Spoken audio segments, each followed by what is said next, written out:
Salam puas pecinta Ustaz Abdul Somad. Hujan. Itu yang saya bilang helm telentang tadi. Jangan antum bersedih. Apapun yang datang itu untuk menghilangkan dosa-dosa dan daki-daki yang ada di situ. Bagaimana cara kami pemuda meyakinkan keluarga bahwa kami ingin menikah muda? Bawa ibu tu pengajian, nanti minta sama Ustaz Mustafa, judulnya Hikmah Menikah Muda. Jangan saya, karena saya tua baru nikah. Tak percaya mereka.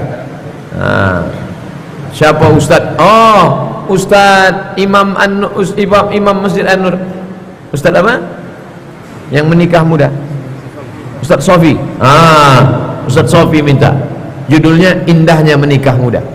Buat nanti seminarnya hari Ahad pagi. Saya kata pengantarnya aja nanti. Ustaz Sofi, Indahnya Menikah Muda. Hadirkan bapak-bapak ibu. InsyaAllah setelah dia dengar, dia bukan hanya setuju untuk menikah, dia pun ingin nikah sekali lagi. Cobalah buat, kau tak percaya. Jadi jangan kita aja yang dapat hikmahnya. Orang tua dapat, sahabat kerabat, apalagi nanti di video kan, di share. Hadirilah tabligh akbar An-Nur, Indahnya Menikah Muda. Ustaz, saya seorang istri, dulu saya mu'alaf sebelum menikah. Alhamdulillah, ibu, Masya Allah. Saudara saya banyak yang non muslim. Bagaimana saya menanggapi saudara saya yang non muslim di saat kebersamaan? Silaturahim ibu tak putus. Apa dalilnya? Asma, ibunya non muslim. Ummi qadimat, makku datang. Wa hiya raghibah, dia ingin betul jumpa sama aku. Apa asiluha? Silakan sambung silaturahim. Nabi tak melarang, silakan sambung. Apa utiha? Boleh aku belikan dia songket Melayu siak. Boleh aku belikan dia baju kurung. Boleh aku belikan dia lempuk durian. Kata Nabi, i'tiha, beri dia hadiah, silakan, tak masalah. Bahkan kalau ibu berkurban, daging kurban silakan kasih, boleh, tak masalah.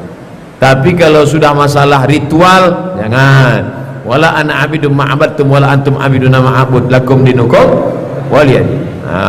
Bedakan antara sosial dengan ritual. Sosial yes, ritual no. Apakah ada hadis nasihat buat yang sekarang hobi berzina?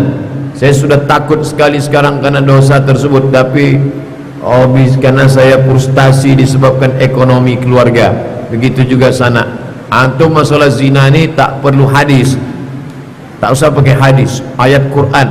Azaniyatu, pezina laki-laki, pezina perempuan, wazani fajlidu kulla wahidin minhuma mi'ata jaldah, cambuklah dia 100 kali. Antum beli pecut kuda, pinjam sama Pak Al-Makmur, cambuk kuda, pergi besok ke Danau Buatan, di bawah tu ada pesantren, pinjam cambuk kuda, minta mereka cambuk 100 kali. Insya Allah hilang penyakit zina itu. Kalau antum malu sama dia, bawakan ke saya, biar saya cambuk antum 100 kali. 100 kali. Ini terapi sudah diterapkan di Moskow, Rusia. Ada dokter perempuan, orang-orang yang hobi berzina, dicambuknya sehat, hilang. Wah, ada saya baca tulisannya. Nah, ini kalau di depan orang banyak tak bisa, nanti kena human right, hak asasi manusia. Tapi kalau mau dicambuk 100 kali hilang. Kalau yang sudah menikah, ini menikah na'udzubillah. Asy-syaikhu wasy-syaikhatu, laki-laki perempuan yang sudah menikah, idza zanaya, kalau tetap menikah berzina, farjumuhumal battah, rajam sampai mati. Tolong doakan saya supaya taubat nasuha Pak Ustaz, dapat rezeki yang halal insyaallah. Dapat rezeki halal, taubat nasuha, menikah, berhenti dari zina.